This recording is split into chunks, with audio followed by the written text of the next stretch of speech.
So they went to college, did all that, came home, and it was June 5th. So within, 3 weeks, they had died. I think I want to tell you about the night before he died, though, because that is so instructive to me, and for, I also want you, I know you kids are like looking at us, like, oh dear God, here they go, they're talking, adults. But the night before, we had this open relationship. We talked all the time. So the night before Aaron and Ross died, I found this case of beer in the refrigerator. And so I said to Aaron, where'd this case of beer come from? He said, it's mine. And I said, you can't have a case of beer in our refrigerator. You have a 14-year-old sister living in this house. You can't have a case of beer in this refrigerator. And he said, well, by God, I can. And, this is my house too. And I said, apparently, we might have to part on this because you can't have this, we can't do this with your 14-year-old sister, and it's not going to happen. That conversation does not haunt me. I just want you to know that. I think I was right. I think he was just in a place, he probably needed to live somewhere else that summer. I'm not really sure. But,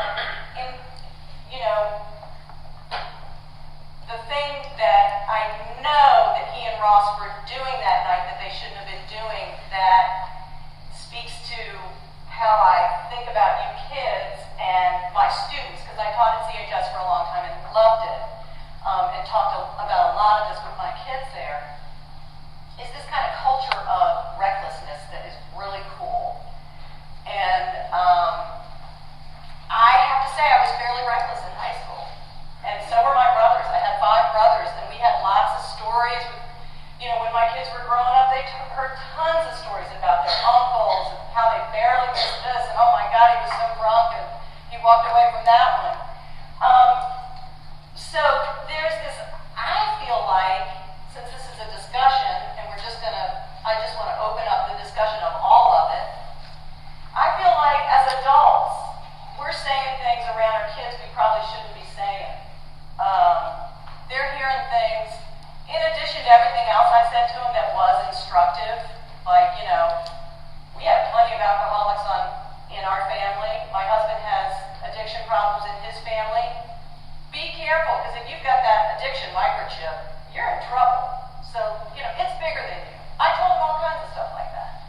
But I also told them the other stories about their uncles and how funny that was. That's not that funny. It's not that, it becomes not that funny when you lose a child in this way. The other thing I think adults do is we take our recklessness and then we subvert it. So we're not nearly as obviously reckless as we were as 20-year-olds. And we're not, because we have children. And as soon as you have a kid, a certain amount of your recklessness just walks out the door. But then we lie about what we do, right? But our kids know what we're doing. So adults are saying, don't drink and drive, but they're doing it. They're looking at their mothers, saying to their fathers, are you sure you should drink? And he's going, I'm fine.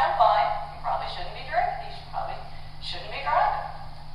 So they're carrying this around. And so I feel like we can't have a conversation about what kids should be doing without talking about what we do.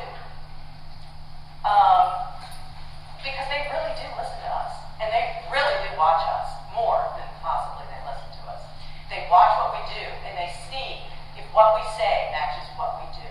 And if it doesn't, why should they listen to us?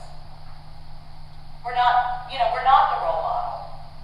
Now, I felt like I really said everything to them. I felt like, without being a mother that hovered, because I saw there's no benefit to that, because then they want to drink, drive, have sex, and give you the finger all at the same time, because you're too much in their lives.